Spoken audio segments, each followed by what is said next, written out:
पाहताय प्रहार टीव्ही, सत्यमेव व्रतम।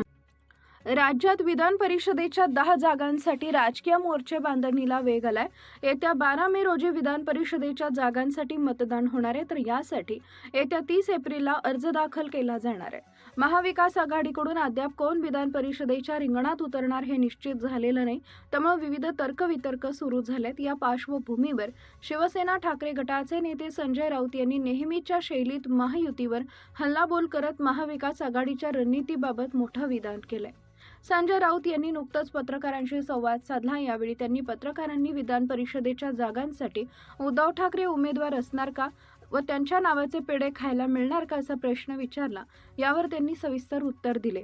विधान परिषदेवर जाण्याबद्दल उद्धव ठाकरे नक्की भूमिका स्पष्ट करतील, यासाठी उमेदवारी अर्ज भरावाच लागेल, तेव्हा तुम्हाला आमंत्रित करू, सर्व व्यवस्थित होणार आहे, तुम्हाला पेढे मिळतील असं संजय राऊत म्हणाले।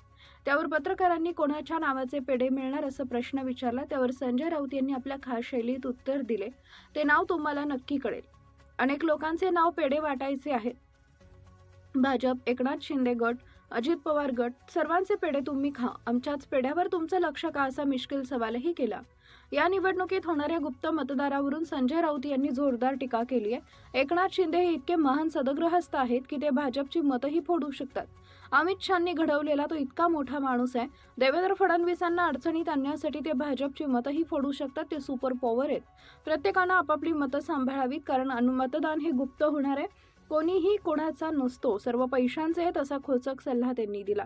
वर्षा बंगल्यावर देवेंद्र फडणवीस आणि उद्धव ठाकरे यांची गुप्त भेट झाल्याच्या चर्चेचा संजय राऊत यांनी स्पष्ट शब्दात उल्लेख केला। यावर उद्धव ठाकरेंनी कशाला बोलायला हवं, वर्षा बंगला सध्या कोणाच्या मालकीचा आहे, त्यांनी स्वतः खुलासा केलाय, मग अजून आपल्याला काय हवं असं सांगत त्यांनी या चर्चा फेटाळून लावल्यात।